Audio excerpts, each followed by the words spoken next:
இன்னும் சில ஒழுங்குமுறைகள்லாம் மார்க்கத்தில் இருக்கிறது. இன்ஷா அல்லாஹ் அடுத்தடுத்த வாரங்களில் பார்க்கலாம். அன்பிற்குரிய சகோதரர்களே, நபிகள் நாயகம் ஸல்லல்லாஹு அலைஹி வஸல்லம் அவர்கள் பிறந்த மாதம் நம்மை நோக்கி வந்திருக்கிறது. அவர்கள் பிறந்த மாதம் என்ற அடிப்படையில் சமுதாயத்தில் மீலாது விழாக்கள், மௌலிது என்ற பாடல் கச்சேரிகள் எல்லாம் வணக்கம் என்ற பெயரில் நடத்தக்கூடிய காட்சியை பார்க்கிறோம். அப்ப இந்த மாதிரி நபிகள் நாயகம் ஸல்லல்லாஹு அலைஹி வஸல்லம் அவர்களுடைய பிறந்த நாளை, மீலாது விழா என்ற பிறந்த நாளை கொண்டாடுவதும், அவர்களை புகழ்கிறோம் என்ற பெயரில் மௌலிது பாடல்கள் படிப்பதும், இதற்கு மார்க்கத்தில் உள்ள நிலை என்ன, இப்படி மார்க்கத்தில் சொல்லப்பட்டிருக்கிறதா என்பதை நாம புரிந்து கொள்ள வேண்டிய நேரம் இது. நபிகள் நாயகம் ஸல்லல்லாஹு அலைஹி வஸல்லம் அவர்களை நேசிப்பது மார்க்கத்தில் ஒரு கட்டாய கடமை. அது திருமறை குர்ஆனிலே நமக்கு என்ன செய்யப்பட்டிருக்கிறது, சொல்லித் தரப்பட்டிருக்கிறது. நபிகள் நாயகம் ஸல்லல்லாஹு அலைஹி வஸல்லம் அவர்களும் சொன்னார்கள், லா யூமின் அஹதுக்கும் ஹத்தா அகூன அஹப்ப இலைஹி மின் வலதிஹி வ வாலிதிஹி வன்னாஸி அஜ்மஈன். ஒரு மனிதன் தன்னுடைய தந்தையை விட, பிள்ளையை விட, உலக மக்கள் அத்தனை பேரையும் விட என்னை அதிகமாக நேசிக்காதவரை மூமினாக ஆக மாட்டான். நம்ம ஒருத்தர் நேசிக்கிறோம் என்று சொன்னால், நபிகள் நாயகம் ஸல்லல்லாஹு அலைஹி வஸல்லத்தை நேசிப்பதாக இருந்தால் நம்ம தகப்பனாரை விட நம்ம நேசிக்கணும், நம்முடைய பிள்ளைகளை விட அவங்களை அதிகமாக நேசிக்கணும். உலகத்தில் என்ன அவங்களால நம்ம சொர்க்கத்துக்கு போற பாதை அடைஞ்சிருக்கிறோம், அவங்க மறுநாளுக்கு நாசமா போயிடும். அவர்கள் வழியாகத்தான் நல்லா செஞ்சிருக்கிறான், இந்த மார்க்கத்தை நமக்கு தந்திருக்கிறான். அதனால அவங்களை நம்ம குடும்பம் அனைத்து பேரையும் நேசிக்கணும் என்பது ஈமானுடைய ஒரு அம்சமா இருக்கிறது. நபிகள் நாயகம் ஸல்லல்லாஹு அலைஹி வஸல்லம் நேசிக்கிறது என்பதில் யாருக்கும் மாற்று கருத்து கிடையாது. நேசிச்சு ஆகணும், நேசிக்கிறதுன்னா அவனுக்கு ஈமான் கிடையாது. அது ரெண்டாவது கருத்துக்கு இடமில்லை. நேசிக்கிறது என்ன, அங்கதான் கருத்து வேறுபாடு இருக்கிறது. நபிகள் நாயகம் ஸல்லல்லாஹு அலைஹி வஸல்லம் நேசிக்கிறது யாராவது நேசிக்க வேணாம்னு யாராவது சொல்லுவாங்களா?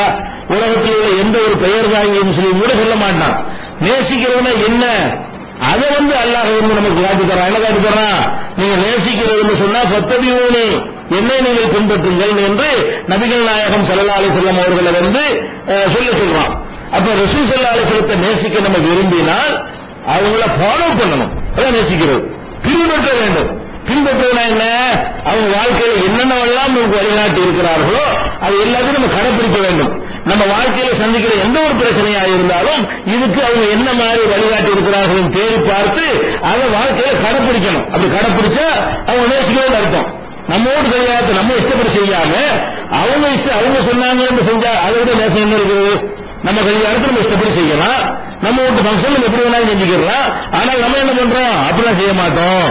இவங்க நபிகள் நாயகம் ஸல்லல்லாஹு அலைஹி வஸல்லம் இவங்களுக்கு என்ன சொல்லி இருக்கிறாங்கன்னு கொண்டு வாங்க, அதன் முறை நடப்போம் அப்படின்னு ஒருத்தர் நடந்தால் இவனை விட நேசிக்கிறவனா இருப்பானா? இருக்க மாட்டான். தொழுகையில இருந்து நோன்புல இருந்து எந்த ஒரு விஷயத்தை செய்வதாக இருந்தாலும் ப்ராஃபட் என்ன சொன்னாங்க, நபிகள் நாயகம் ஸல்லல்லாஹு அலைஹி வஸல்லம் அவர்கள் நமக்கு எந்த மாதிரி வழிகாட்டினாங்க என்று பார்த்து செய்யறோம் பாருங்க, அதுக்கு பேர் தான் நேசிக்கிறோம். அதை விட்டுவிட்டு அதை பின்பற்றுவது என்று சொன்னாலே காலமெல்லாம் இருக்கணும். ஒரு நாள்ல அரை நாள்ல முடிகிற விஷயமா பின்பற்றுவது என்பது? பின்பற்றுவது என்று சொன்னா ஒட்டுமொத்த லைஃப்லயே நம்ம என்ன செய்யணும், பின்பற்றி ஆகணும். நேசிக்கிறது என்றால் அப்படிதான் இருக்க வேண்டும். இப்ப நம்ம இப்ப என்ன ஆக்கிட்டாங்க, இந்த ரசூலுல்லாஹ்வுடைய எல்லா சுன்னத்தையும் பேணுவார்கள், எல்லா விதமான போதனையும் தூக்கி முடிப்பார்கள், வரதட்சணை வாங்குவார்கள், ஆடல் பாடல் கச்சேரி நடத்துவார்கள், அவங்களுடைய கல்யாணத்தில் அல்லாஹ்வுடைய ரசூல் தலையிடக்கூடாது என்பார்கள், அவங்களுடைய கொடுக்கல் வாங்கல்ல வியாபாரத்தில் ரசூலுக்கு வேலை இல்லை என்று சொல்வார்கள், அவங்க வீடு கட்டின வாங்கலையே பார்த்துட்டு ஏன் இஷ்டப்படிதான் கட்டுவேன் என்று சொல்வார்கள்.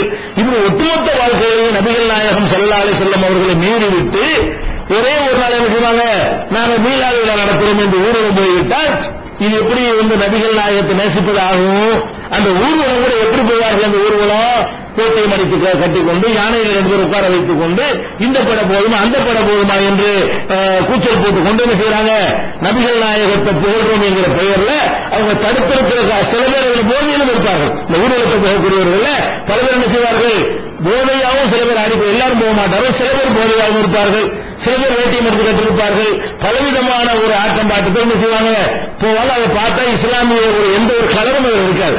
அந்த ஊர்வலத்தில் நாம் பார்வையிட்டோம் என்று சொன்னால் இஸ்லாமிய நிறம் ஏதாவது தென்படுமா? ஒண்ணுமே தென்படாது. இதை எப்படி மார்க்க அனுமதிக்கு சாதாரண அறிவுடையவர்கள் கூட வழங்காதா? அப்ப நபிகள் நாயகம் ஸல்லல்லாஹு அலைஹி வஸல்லம் அவர்களுக்காக அந்த மீலாது ஊர்வலமோ மீலாது இருக்கு என்று சொன்னால் அது நபித்தோழர்கள் செஞ்சிருப்பாங்களே.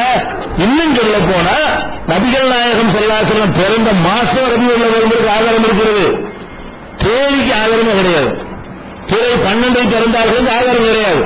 ஏன் ஆதாரம் கிடையாது? பிறக்கும் போது சாதாரண குழந்தைங்க வரலாற்று நாயகரத்தை குறிச்சு வரலாற்று முக்கியமான சம்பவத்தை குறிச்சு வைப்பாங்க. அந்த காலத்துல ஜனனத்தையும் மரணத்தையும் பதிவு செய்யற அலுவலகங்கள் இருக்கா செஞ்சுச்சு ரசூலுல்லாஹ் பிறந்தவங்க பதிவு செஞ்சு வர்றதுக்கு அப்படிலாம் கிடையாது. அதனால ரசூல் ஸல்லல்லாஹு அலைஹி வஸல்லம் அவர்கள் உத்தேசமா ரபியுல் அவ்வல் பிறந்தார்கள் மட்டும் ஆதாரம் இருக்கிறதே தவிர பிறை 12 அவர்கள் பிறந்தார்கள் இறந்ததுக்கு ஆதாரம் இருக்குது. இறக்கும் போது வரலாற்று நாயகர் அவங்களுடைய ஒவ்வொரு அணுவையும் கவனிக்கக்கூடிய பின்பற்றக்கூடிய மக்கள் இருந்தார்கள். அதை கரெக்டா சொல்லி இருக்கிறார்கள். பிறந்ததை யாரும் சொல்லவில்லையே, அது ஒரு முக்கியத்துவம் வாய்ந்தது கிடையாது. பிறந்த நாள் கொண்டாடுற மார்க்கத்தில் இருந்திருந்தால் ரசூல் ஸல்லல்லாஹு அலைஹி வஸல்லம் அதை கொண்டாடி இருப்பார்கள். கொண்டாடி இருந்தால் தேதி தெரிஞ்சிருக்கும். தேதி தெரியாம இருக்கிறது என்ன விளங்குகிறது அப்படின்னு கிடையாது இருந்தா இல்லையா? என்னைக்கு பிறந்தார்கள் என்பது தேதியை கூட இவங்களால் ஊகமா சொல்லிக் கொண்டிருக்கிறார்களே தவிர அது 12 தான் பிறந்தார்கள் என்பதற்கு எந்த விதமான ஆதாரப்பூர்வமான ஹதீஸ்கள் சில குறிப்புகள் கிடைக்கவில்லை. அப்ப அதனால இந்த பிறந்த நாள் கொண்டாடுகள் என்பது அல்லது ஒரு நாள் மட்டும் அவங்களுக்காக அந்த கூறி கொடுத்த ஆட்களை கொண்டு வந்து புரியாத பாஷையில பாடல்கள் படிப்பது என்று சொல்லலாம். இதெல்லாம் பிதத்து ரசூலுல்லாஹ் சொல்லாத ஒரு காரியத்தை செய்தால் நமக்கு நரகம் தான் கிடைக்குமே தவிர நிச்சயமாக நன்மை கிடைக்காது.